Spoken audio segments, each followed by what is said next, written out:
যে পরীক্ষাটা নিশ্চিতভাবে সুরক্ষিত করতে বা পরীক্ষার সুরক্ষা নিশ্চিত করতে আমরা যেসব বন্দোবস্ত নিয়েছি তার কিছু কিছু আমি আলোচনা করে দিচ্ছি। সেটা হচ্ছে যে ওই যে প্রথমেই বললাম যেটা 10টার সময়, অর্থাৎ একটা প্রাথমিক তল্লাশি করেই ভেতরে তারা প্রবেশ করতে পারবেন পরীক্ষার্থীরা, এবং সেটা কোনো রকম মানে প্রত্যেকে যেটা নিয়ে যেতে পারবেন সেটা হচ্ছে একটি স্বচ্ছ পেন। যদিও আমরা প্রত্যেক পরীক্ষার্থীর জন্য পেনের বন্দোবস্ত রেখেছি, এমন নয় যে তার পেনটা যদি অনুপযুক্ত হয় তাহলে তিনি পরীক্ষা আর দিতে পারবেন না। প্রত্যেক পরীক্ষার্থীর জন্য আমরা পেনের বন্দোবস্ত আমাদের পরীক্ষা কেন্দ্রগুলিতে থাকবে, অর্থাৎ একটি পরীক্ষা কেন্দ্রে যদি মোট 500 পরীক্ষার্থী থাকেন 500টি পেন সেখানে পাঠানো আছে। সেদিক থেকে পরীক্ষার্থীর অসুবিধার কোনো কারণ ঘটবে না। তাকে অবশ্যই তার অ্যাডমিট কার্ডটি নিয়ে যেতে হবে।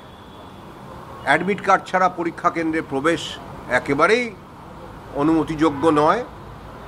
আর অ্যাডমিট কার্ডে বারকোড স্ক্যানার আছে, অর্থাৎ অ্যাডমিট কার্ডটি মানে আমরা আমাদের ওয়েবসাইট থেকে ডাউনলোড করা কিনা সেটাও খুব সহজে বোঝা যাবে।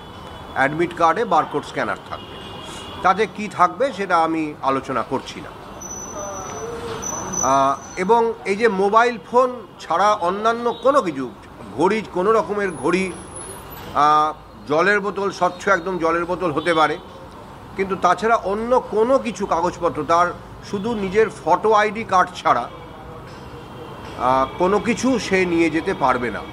যার অ্যাডমিট কার্ডে মনে হচ্ছে যে কিছু সমস্যা আছে, মানে ফটোটা স্পষ্ট নয়, হয়তো উনি মনে করছেন ততটা, বা সইটা স্পষ্ট নয় বা সইটা দেখা যাচ্ছে না, তাহলে তার পরীক্ষা যাতে বাতিল না হয় তার জন্য আমরা তার ওই অরিজিনাল, তো তিনি একটা আইডি কার্ড নিয়ে যাচ্ছেনই, তার একটা স্বপ্রত্যয়িত বা সেলফ অ্যাটেস্টেড, যেটা ফটোকপি বলি, সেরকম কপি উনি নিয়ে যাবেন ওই অ্যাডমিট কার্ডটির, এই অ্যাডমিট কার্ড বলছি, ওই ফটো আইডির।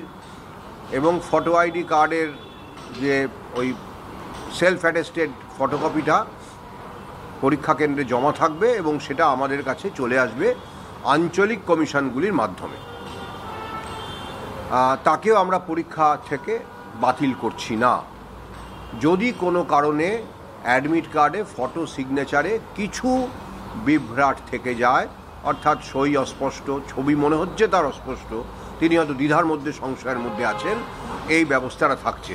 কিন্তু অ্যাডমিট কার্ড থাকতে হবে। অ্যাডমিট কার্ডটি সত্যি কি না সেটা বারকোড স্ক্যানার দিয়ে সহজেই ধরা যাবে। সুতরাং পরীক্ষার্থীর আইডেন্টিটি সম্পর্কে আমাদের ওটা মানে আশ্বস্ত করছে। প্রশ্নপত্রের মধ্যেও নানা রকম সিকিউরিটি ফিচার থাকবে, সেগুলো নিয়ে অবশ্যই আমরা কোনো আলোচনা করব না, থাকবে এইটুকু বলে দিচ্ছি। এবং সিকিউরিটি ফিচারগুলো এমন যে কোনোভাবে যদি প্রশ্নপত্র কেউ ছবি কোনোভাবে আমাদের নিরাপত্তা বলয় যে টপকে যদি কোনো বা ভেতরে অভ্যন্তরীণভাবে কোনো রকম কোনো প্রশ্ন লিকের চেষ্টা কেউ করেন, কোন পরীক্ষার্থীর প্রশ্নপত্র থেকে সেটা হয়েছে আমরা সে অবধিও ধরতে পারবো।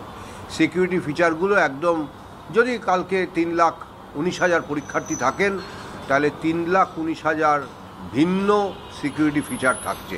কিছু কমন থাকে, আর কিছু ভেরিয়েবল থাকে। আমাদের সেই ব্যাপারেও আমাদের যথেষ্ট মানে সিকিউরিটি ফিচার্স, খুব শক্তিশালী সিকিউরিটি ফিচার।